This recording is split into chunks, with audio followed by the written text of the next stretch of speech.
Naisip mo na ba kung bakit may mga tao na parang tahimik lang na nagbabago, habang ang iba naman ay parang hindi umaabante, paulit-ulit na nabibigo, laging naghahanap ng aprobal at hindi makalampas?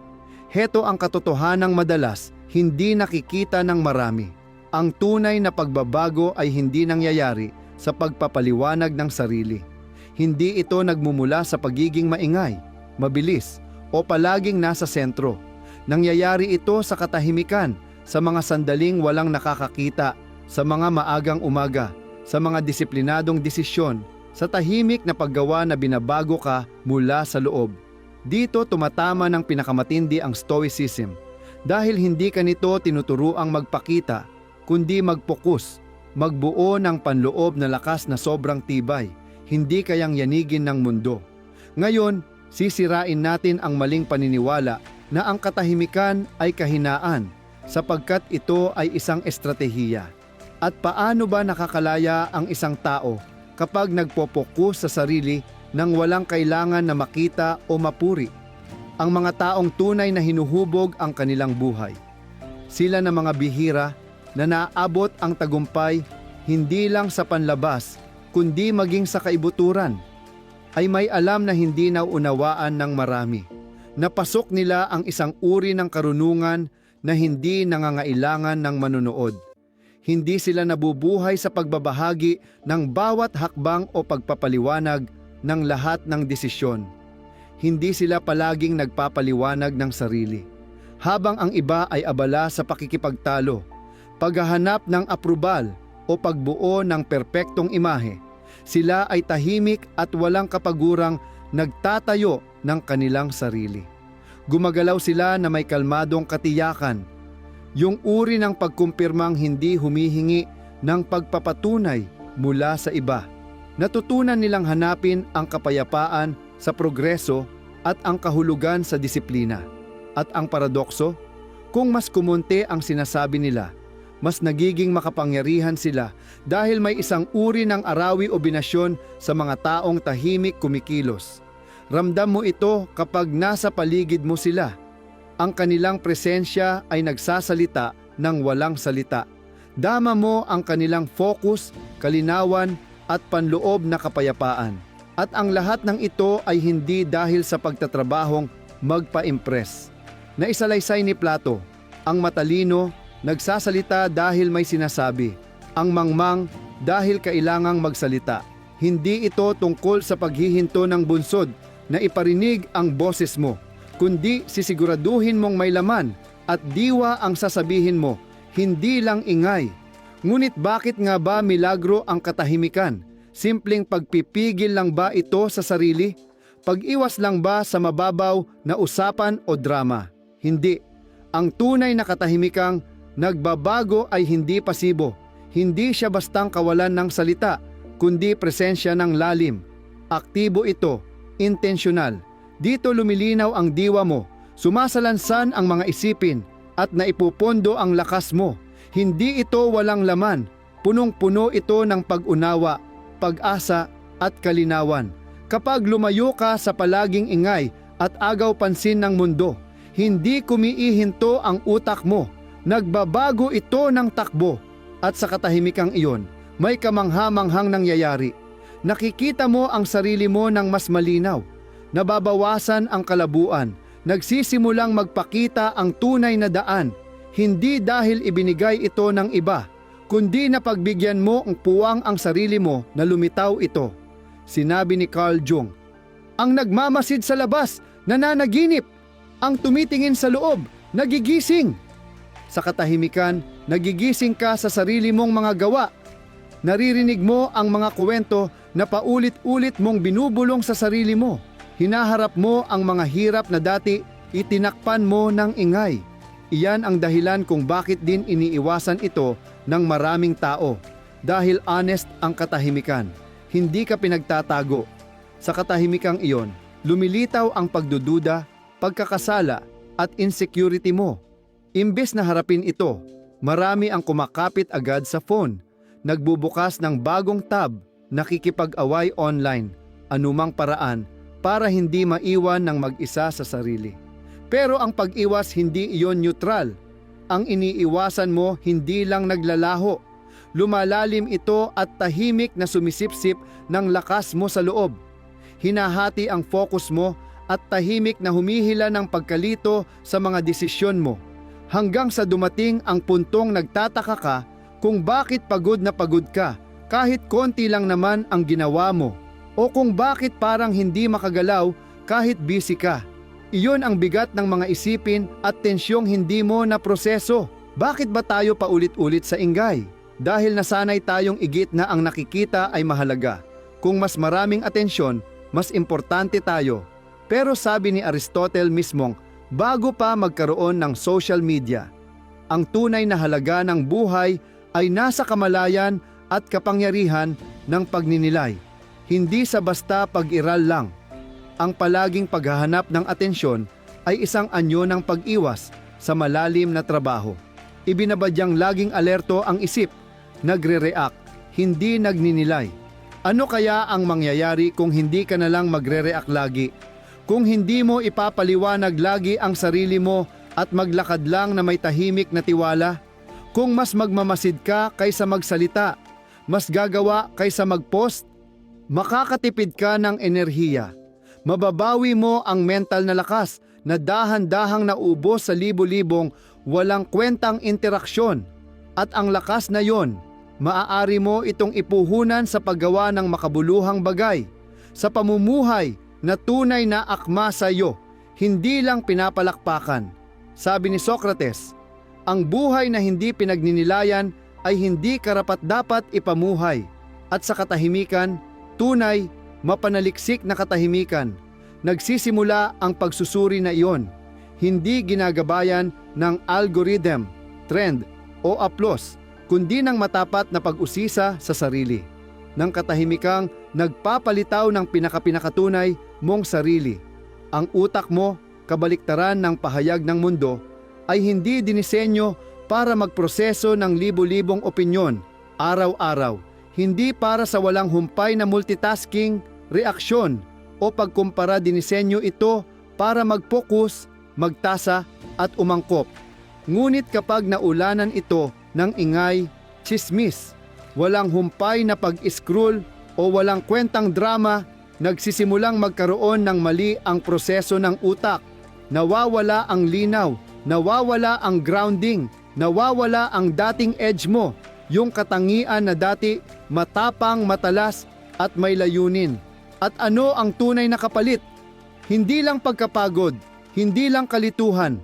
Nawawala mo ang intuition mo. Pumupugto ang instinct mo, yung nagpapakapal sa'yo para gumawa ng matatag na hakbang.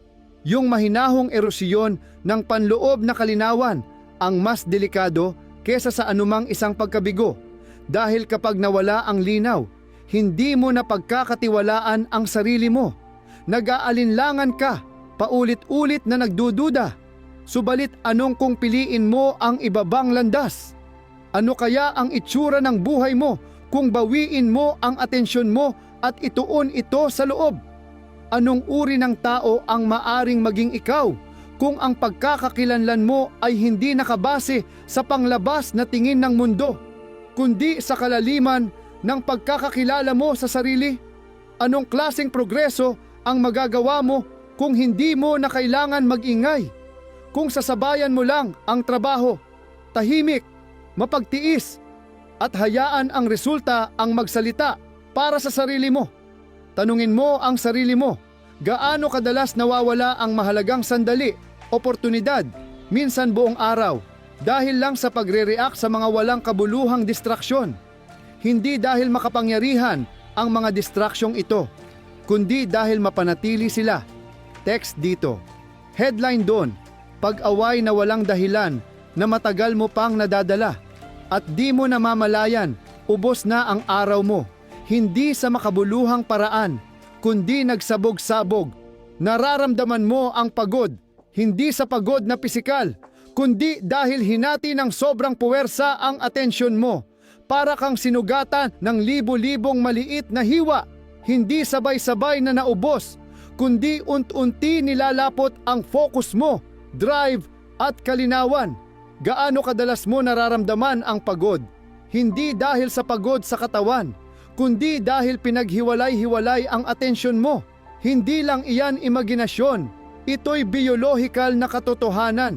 Ang utak mo, lalo na ang prefrontal cortex, ay dinisenyo para sa malalim na pag-isip, focus at bisyon. Umuunlad ito sa kalinawan, hindi sa kaguluhan. Kapag nabigyan mo ito ng katahimikan, nagre-reset ito, nagre-recalibrate, nag-umpisang mag-focus muli. At sa gitna ng katahimikang iyon, may lumalabas na bihira lang maabot ng marami. Kontrol. Pero ano ba ang kontrol? Hindi ito paglalamang sa iba o supresyon ng damdamin. Kontrol ito ng sarili. Pagkakatugma ng gawa sa halaga kahit walang nakakakita. Sabi ni Aristotle, ang kaya nating gawin, kaya rin nating hindi gawin. Ang tunay na kontrol ay pagpili na huwag mag-react, huwag magpatunay, huwag magperforma. At ang lakas na yan nahihimpil sa prefrontal cortex mo, hindi sa limbic system na nag-uudyok mag-scroll, makipag-argue o magkumpara, kundi sa bahagi mo na nagplaplano, nagpopokus at committed. Heto ang pinagkakasunduan ng psychology at filosofiya. Ang pagkatao mo ay hindi nabubuo sa sinasabi mo, kundi sa paulit-ulit mong gawa. Pwedeng sabihin sa mundo na disiplinado, masipag at may focus ka, pero kung ang asal mo ay kabaliktaran, alam ito ng isip mo. Sabi ni Carl Jung, ikaw ang iyong mga ginagawa, hindi ang iyong mga sinasabi na gagawin mo. Hindi iyan bastang romantiko, ito'y biyolohiya. Ang utak mo, pumupundar ng wiring ayon sa paulit-ulit na gawa.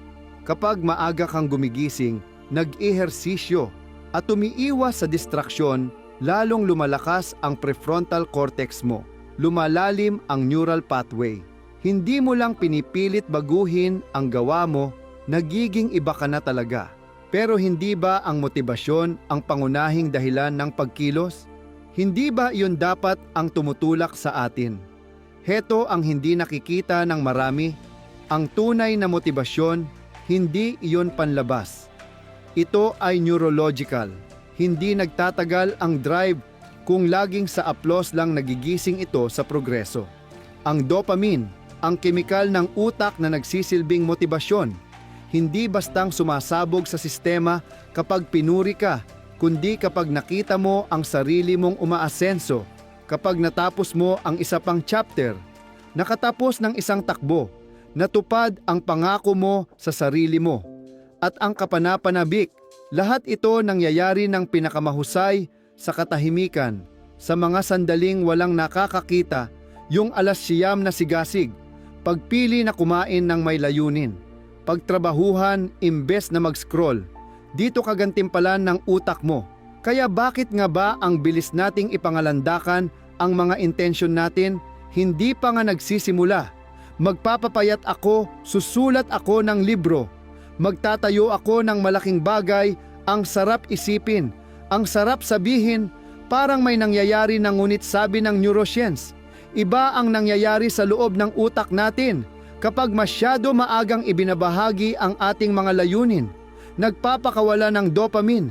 Ang utak parang nagawa mo na ito, nakakuha ka na ng premyo, pero wala pang tunay na paglago, sabi ni Plato. Ang simula ang pinakamahalagang bahagi ng anumang gawain. At kung maubos ang enerhiya mo sa pahihipagyabang, mahirap nang makausad sa unang yugto na iyon. Bakit ito mahalaga? Dahil ang maagang pagdiwang ang kalaban ng disiplina.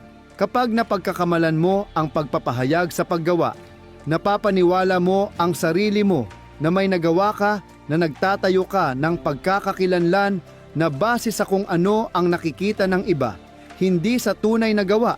At kapag nawala ang palakpakan, wala kang sistema, wala kang disiplina, wala kang momentum, kaya ano ang dapat gawin?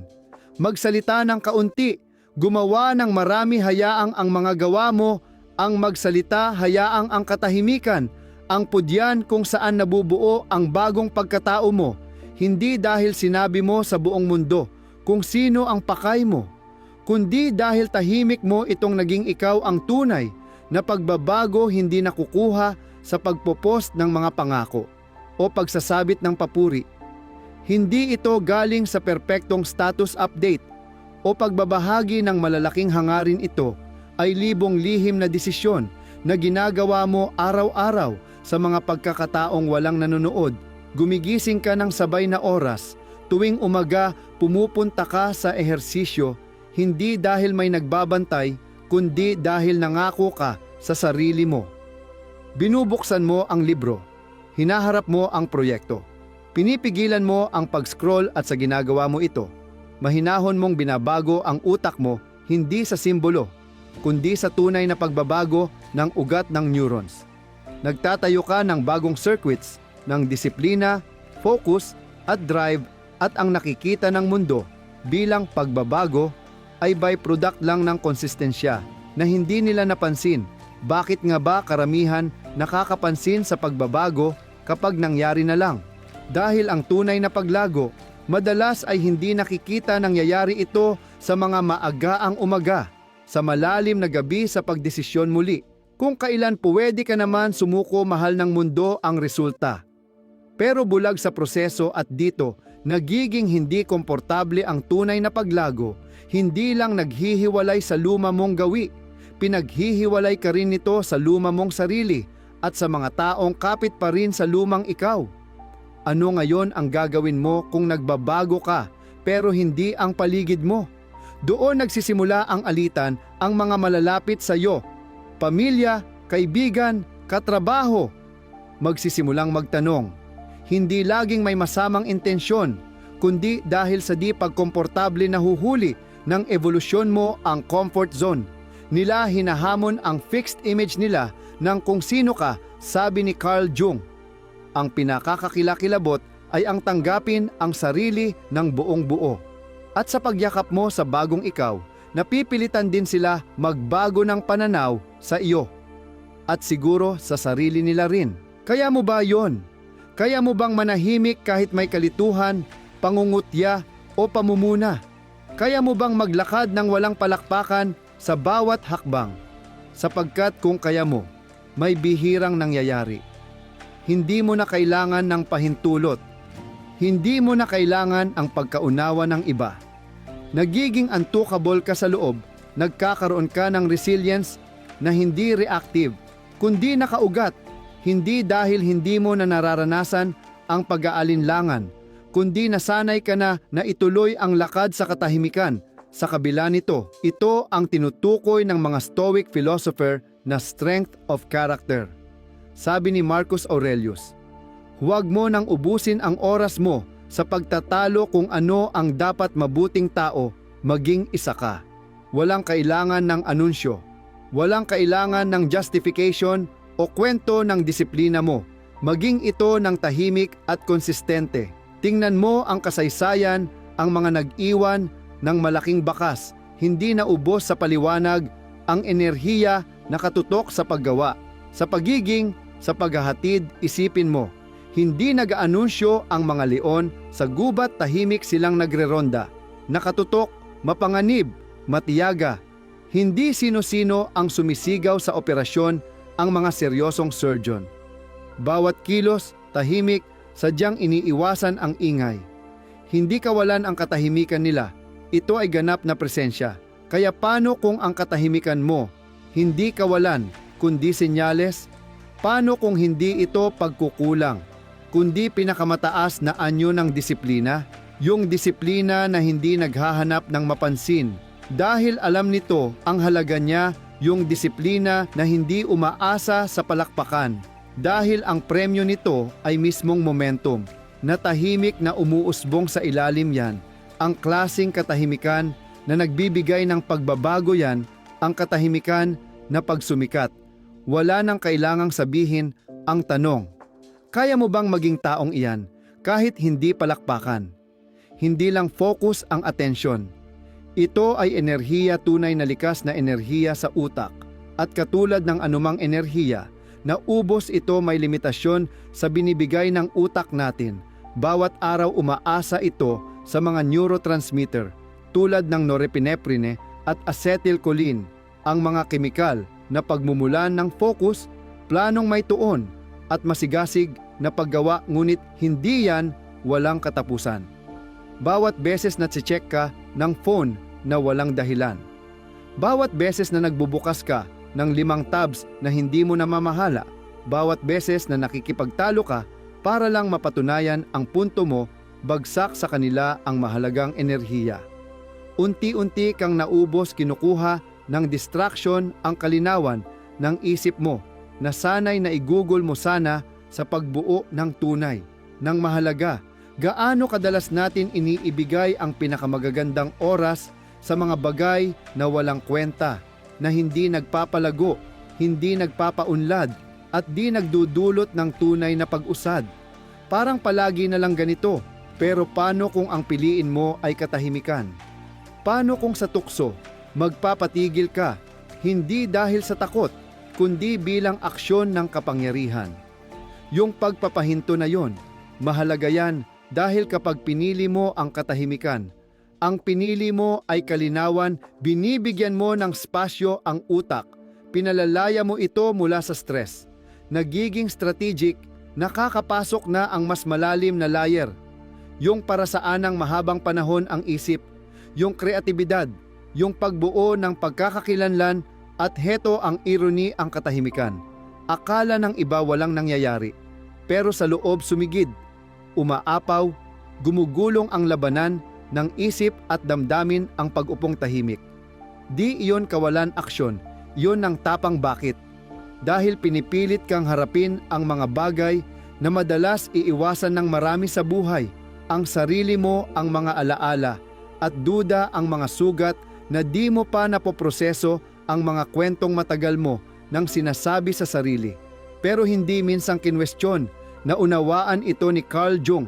Sabi niya, hanggang di mo ginagawang mulat ang di mulat, ito ang magpapatakbo sa buhay mo at tatawagin mo iyang tadhana. Sa katahimikan, umaahon ang di mulat, lumalabas lahat ng inilibing sa lilo ng distraction, at pag nangyari iyon, may pagpipilian ka, pwedeng dumaan ulit o harapin sila. Doon nagsisimula ang tunay na paglago, doon nabubuo ang tibay ng damdamin. Paano mo ito tinitrain? Paano gumawa ng nervous system na hindi nagninervyoso sa di komportableng sitwasyon, kundi nagiging maaksyon at may nihawal? Pagtitiisan mo ang katahimikan kontra gusto mo umalis. Bawat beses na pinipigilan mong sumagot agad, depensahan ang ego o habulin ang papuri, binabago mo ang wiring ng utak, tinuturuan mo ito na piliin ang layunin kesa sa presentasyon. Sabi ni Socrates, ang pinakamainam na paraan para mabuhay na may dangal ay maging iyong inaakalang ikaw. Bawat beses na mas pinipili mo ang katahimikan kontra sa agarang reaksyon, lumalapit ka sa tunay mong sarili. Sa sarili mong walang arte, sa sarili mong hindi nagpapanggap na lumalago, kundi talagang lumalago, hindi dahil sa pakitang tao, kundi dahil ito talaga ang pinipili mong maging. Kahit walang nakakakita at huwag na nating pagtakpan, mahirap ang loobang pagsasanay na ito.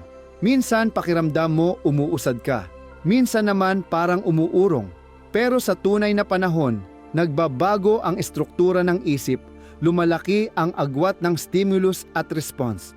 Pumapawi ang paghahanap ng recognition, ang naiiwan, mahinahong kumpiyansya, mas malalim na pagkakaalam. Hindi kailangan ng announce to sa sarili dahil nakaangkla na sa mas malalim pa sa validation.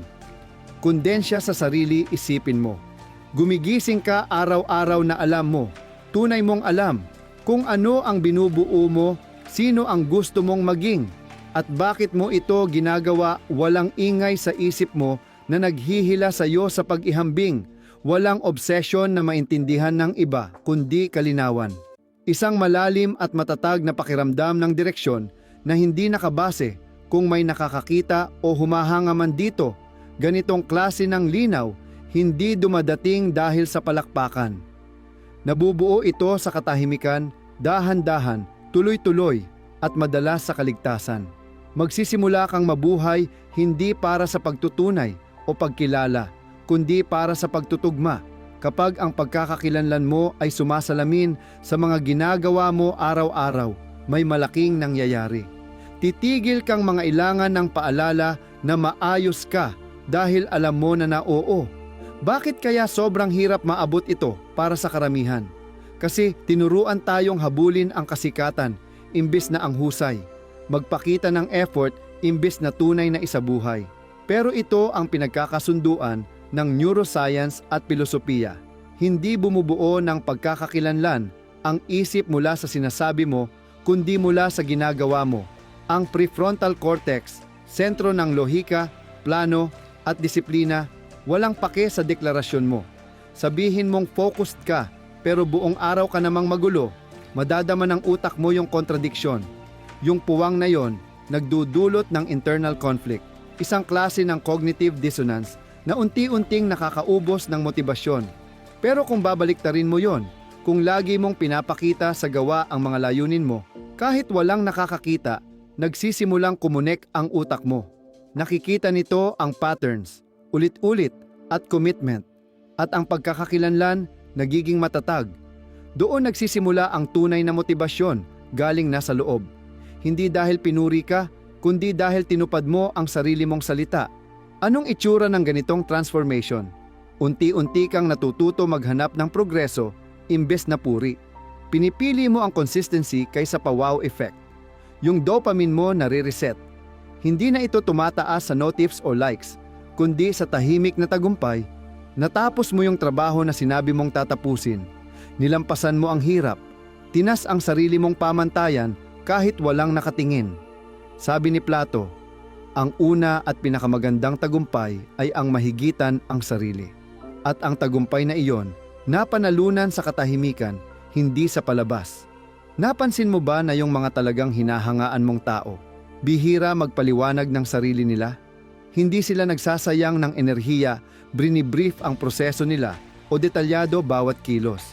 Pinagsasalita nila ang gawa nila, kitang-kita ang focus nila, ang disiplina, hindi sa slogans o posts, kundi sa consistent results. Hindi lang ito kumpiyansa, ito ay kalinawan. At ang kalinawan, isa sa pinakamakapangyarihang tool na mayroon tayo. Bakit sila tahimik? Kasi binabantayan nila ang mas mahalaga pa sa opinyon ng iba. Bandwidth. Bawat depensa ng desisyon mo, ginagastusan mo ng isip na dapat sana sa pagpapabuti na lang. Tuwing ini-explain mo yung vision mo sa hindi talaga nakakaintindi, nagkakalat lang ng focus.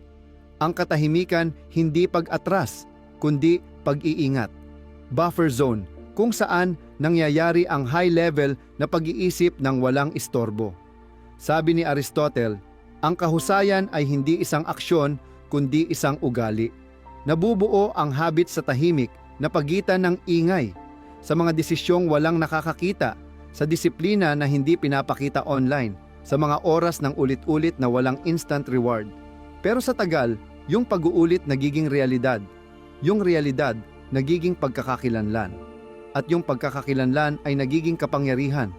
Hindi kayang kunin ng iba kasi hindi ito ginawa para sa kanila mula sa umpisa. Ang tunay na transformation, hindi yung isang malaking eksena na nagbago ang lahat. Hindi ito isang revelation o motivational high o yung isang araw lang bigla mong inayos buhay mo. Hindi ito tungkol sa mga goals na pinopost mo o pangako sa iba. Ang totoong pagbabago ay sistema, araw-araw, paulit-ulit, minsan boring. Pero doon mismo sa pag-uulit na yon, nabubuo ang tunay na lakas. Hindi ka aangat sa goals mo, babagsak ka sa sistema mo. Ganito kasi, ang mga layunin, emotional yan, na-inspire ka, kaya naglista ka ng goal, na-excite ka, kaya sinimulan mo. Pero lumilipas ang damdamin, nag-iiba ang goals, naaabala ng buhay. Ang hindi nawawala, structure. Ang sistema, gawa sa ugali, hindi mood. At pag nilagyan mo ng structure buhay mo, gumigising ng sabay araw-araw, gumagalaw consistently, kumakain ng maayos, tinatanggal ang kalat. Hindi ka na umaasa sa motivation, kundi sa rhythm. At ang rhythm, mas mapagkakatiwalaan kaysa inspiration. Bakit ito mahalaga? Kasi kung walang structure, lutang ang isip, imo ang diskarte, palpak ang consistency, kalaban ng pagkakakilanlan. Sabi ni Aristotle, we are what we repeatedly do. Excellence then is not an act, but a habit. hindi ka nagiging excellent sa pag-iisip ng excellent things.